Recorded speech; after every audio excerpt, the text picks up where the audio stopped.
Hello नमस्कार जय हिंद दोस्तों, स्वागत है आप सबका आपके अपने यूट्यूब चैनल पर। बात करेंगे भाई HSSC CET group C cut off. ये कैटेगरी नंबर ग्रुप 57 और 57 की बात करेंगे। ये जो मैंने कट ऑफ बनाई है ये only for ex serviceman and dependent of ex serviceman candidate, उनको ध्यान में रख के बनाई है। और ये जनरल कैटेगरी के ESM और DSM बच्चों के लिए मैंने ये कट ऑफ बनाई है। और ये जो कट ऑफ है ये नई रिजर्वेशन पॉलिसी जो भी अभी HSSC ने जो जारी की थी उसके अकॉर्डिंग है। तो इसमें मैंने फौजी भाइयों को और उनके डिपेंडेंट्स को शामिल किया है, बाकी किसी कैटेगरी को नहीं लिया है और ये भी सिर्फ जनरल कैटेगरी के हैं। सबसे पहले बात करेंगे भाई मेंस का जो CET का फॉर्म जो फिलअप किया है उसमें सबसे पहले तो ये ऑप्शन मांगा गया है। जैसे ही आप एक्स सर्विसमैन कैंडिडेट हो तो उसमें ये पूछा गया है आपसे, क्या आपने रिजर्वेशन पॉलिसी के तहत हरियाणा में यानी अपने राज्य में कोई जॉब हासिल कर ली है या नहीं है, उसका यस नो भरना है। तो ये देख लेना भाई, उसको यस नो जो कुछ भी है कर लेना। अब इनमें कुछ चीजें हैं, जैसे कुछ टेक्निकल जो भर्ती में जो कैंडिडेट हुए हैं वो भी इनमें शामिल हैं, क्योंकि रिजल्ट तो सबका आया है। और चलो इसके बारे में हम लास्ट में बात करेंगे। तो अब हम बात करेंगे भाई सबसे पहले लेवल 6 की जो पोस्ट है। तो जो भी डाटा मैंने अभी तक निकाला है उसके अकॉर्डिंग 68 से 69 मार्क्स जिस फौजी भाई के हैं और डिपेंडेंट ऑफ एक्स सर्विसमैन के हैं वो लेवल 6 की फाइट में है, बाकी इससे कम नहीं जाएगी, बिल्कुल भी कोई उम्मीद नहीं है। उसके बाद बात करते हैं भाई पटवारी की। पटवारी की टोटल वैकेंसी है 59, इसका 4 गुना बुलाएंगे 236 बना। तो इसमें 62 से लेकर 63 मार्क्स लगभग यहां तक रहने की उम्मीद है। 62 से तो नीचे कोई उम्मीद ही नहीं है जाने की। 63 वाले भी डाउट में है, क्योंकि जो 63 में है जो 63.41, यहां से मैंने पूरा डाटा उठाया है। तो इसमें total number of ex serviceman available हैं 136, डिपेंडेंट अवेलेबल हैं 167, और ये टोटल स्ट्रेंथ हो गई 303 कैंडिडेट की। और वैकेंसी कितनी है 236। लेकिन इसमें क्या है, हो सकता है सभी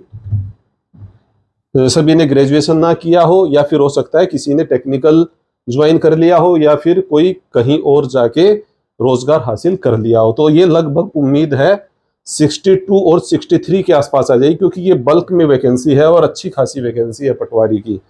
इसके लिए लगभग मेरी जो एनालिसिस है उसके अकॉर्डिंग 62 से 63 मार्क्स के ऊपर रहने की उम्मीद है। 62 से नीचे किसी भी हालत में नहीं जाएगी। एज ऑन डेट जो भी पॉलिसीज हैं और जिस हिसाब से जो डाटा है उसके अकॉर्डिंग बिल्कुल ये एग्जैक्ट चीजें हैं। अब हम बात करेंगे भाई ग्राम सचिव के लिए। ये कुछ अच्छी पोस्ट है और इनके बारे में हर कोई यही सोचता है कि हमें कोई अच्छी सी पोस्ट मिल जाए। तो ग्राम सचिव की टोटल जनरल कैटेगरी की जो एक्स सर्विसमैन है उनके लिए 217 पोस्ट है। इसका 4 गुना कर दो, 868 कैंडिडेट को बुलाया जाएगा। इतने कैंडिडेट ही अपीयर होंगे। तो इसके लिए जो नॉर्मल है वो जा सकती है 58 से लेके 60 मार्क्स तक, क्योंकि एक एक नंबर के अंदर काफी बच्चे आ रहे हैं, एक्स सर्विसमैन भी और डिपेंडेंट भी। इसमें एक चीज देखने लायक है, एक्स सर्विसमैन कम है और डिपेंडेंट ऑफ एक्स सर्विसमैन लगभग ज्यादा ही मिल रहे हैं। लेकिन जो ओवरऑल रेशियो है वो 1:1 का है, इतना ज्यादा कोई दिक्कत की बात नहीं है। लगभग जो कंपटीशन है वो बराबर है। और जो फाइनल स्टेज में जो भी रिजर्वेशन मिलेगा उसमें तो क्लियर लिखा हुआ है कि वो एक्स सर्विसमैन कैंडिडेट को ही फाइनल में रिजर्वेशन मिलना है। तो मतलब ये मान के चलो जिसका नाम आ गया, लगभग जिस एक्स सर्विसमैन का नाम आ गया इन पोस्ट के लिए, वो लगभग अपना पोस्ट सिक्योर समझे।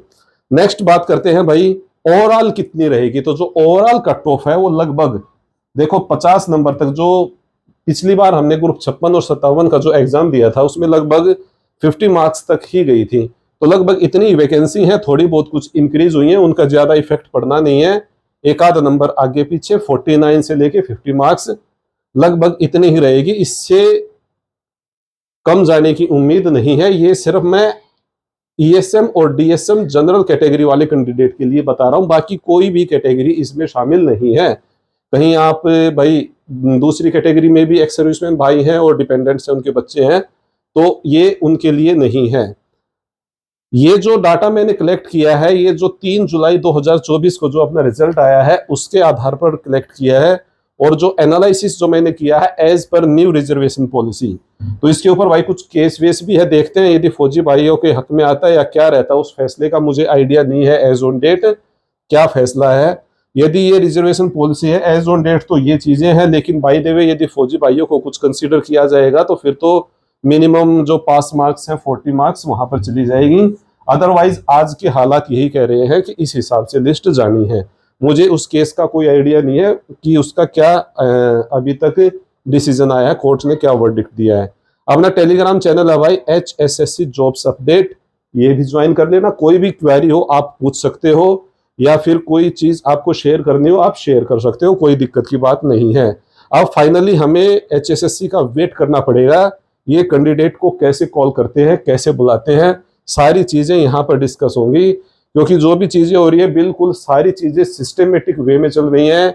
आपका रिजल्ट आ चुका है, कैटेगरी वाइज आ चुका है, रिवाइज्ड रिजल्ट भी आ गया है, आपके CET के फॉर्म भी फिलअप हो चुके हैं, हरियाणा पुलिस की भी जो फॉर्म है वो भी फिलअप हो रहे हैं।